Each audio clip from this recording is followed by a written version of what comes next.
How's it going, you wonderful people? It's Jay, and today we're going to be looking at the very best Japanese, European and American classic Nintendo box art.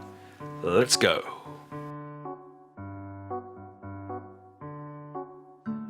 First up, the word box art is a very weird word. I never really say it out loud, but when I'm recording this video, I'm like, box art?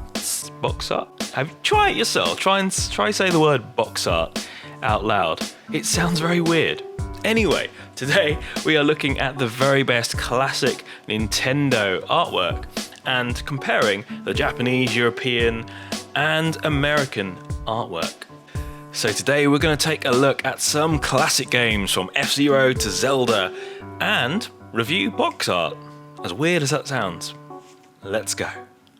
A bear and a bird, how very absurd. The first one is Banjo-Tooie. Look at just how colourful and bright and vivid the Japanese box art is. You've got Banjo, you've got Kazooie, you've got Mumbo, all ready for one big sequel adventure. And then the European one, which looks a bit odd. It looks like they've just slapped the characters on there. Kazooie looks a little bit upset. Banjo's trying not to notice. And Mumbo's just like, okay. It's a very strange box art. The Japanese one is definitely better.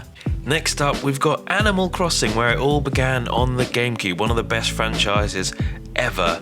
And just look at how gorgeous the European box art is. This really sets the tone. It really has that classical Animal Crossing style. You've got little characters bursting out the house.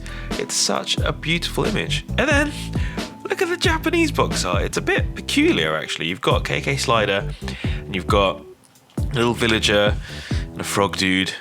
A strange box art. It doesn't have quite the Animal Crossing feel of the European and American ones. Next up, we've got Mario Party 2, arguably one of the best Mario Party games ever. And these two box arts are very, very close. They use the same renders, so you've got the same base renders, but the Japanese box art is just full of colour. It really sets the tone of all these different characters and different costumes, little props and little worlds to go to. And the US one seems a little bit crammed in there. Now, for probably the best adventure game on the Nintendo 64, it has to be the Ocarina of Time. Now, funnily enough, the game is one of the best games, one of the best Zelda games, one of the best N64 games ever. But the box art, for all regions, Europe included, is not very heroic. It's a little bit plain, a little bit bland. It's like eating toast without any toppings. The US one has got a nice gold finish. The Japanese one is nice and black and white and atmospheric, but both of them are still a little bit meh. Next up, we've got Majora's Mask, and this is where there's a clear split. The Japanese box art is full of that emotion. I absolutely love the background in there. You've got all the key characters, you've got Link popping out in the foreground. It's really quite dark, quite moody. I really like it. But the US one is just the logo. It's like they just slapped the logo on there, went into Photoshop, did a little radial blur, and that's it. Next up, we've got Chrono Trigger. Now, this is where the US one really shines. You've got this incredible, iconic battle scene. We've got Chrono Marl and Frog Dude jumping into battle. It really does tell the tale. It really shows a force. It's really action-driven. If you saw this in the shops, you would pick this up in an instant. The Japanese one is all very character-driven. You've got all the characters that you see across time, but it's kind of nice. Next up, we've got STARFOX, also known as STARWING in Europe due to some fun legal issues. The US one is really focused on Fox. You've got the same sort of render, and you've got the ships in the background. It's quite simple, but really focuses on Fox as the lead character, whereas in Japan and Europe they use a very different sort of design. You've got the focus on the 4 pilots, not just Fox. It's all about this team, this squadron. Next up, we've got Final Fantasy 6 or 3. This is where it gets super confusing. I'm super confused. In America, it's Final Fantasy 3.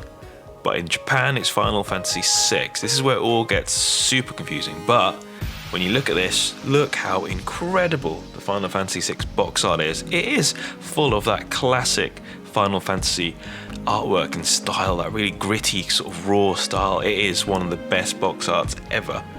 But then look at Final Fantasy 3 in the US. You've got a little adorable little Moogle in the front, but that's about it. Next up, we've got Zelda: A Link to the Past. Now, in the 90s, especially in the US and Europe, all the Zelda box arts pretty much were copy pasta. You had a gold background, you had the logo, that was it, pretty much. But in Japan, you had very different box art styles. It was all about Link, all about setting this tone, all about setting this heroic adventure, all about the characters.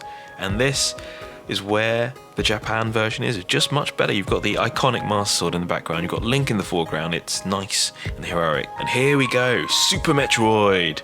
Two very, very similar images. You've got Samus versus Ridley, but the winner definitely has to go to the Japan version. There's just a little bit more detail, it's a bit more atmospheric, a little bit more delicate in the line work, and you've got so much more detail in the background. It really sets the tone. And now for the ultimate battle, it is Super Smash Bros. Both of the box arts use the very similar art style. You've got this epic battle in the European and US version, and in the Japanese version you've got more of a comic book style. Both of them are incredible pieces of art. The European and US one is very iconic, but I really do prefer the Japan version because of this style, because the characters really fit into this sort of comic book style.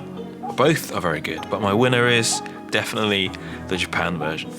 So what do you think of these classic Nintendo box arts? Be sure to let us know with a comment. If you like this video, be sure to hit the like button. If you want to see more geeky gaming and Nintendo videos, be sure to hit that subscribe button, and we'll see you, wonderful people, in the next video. Bye bye.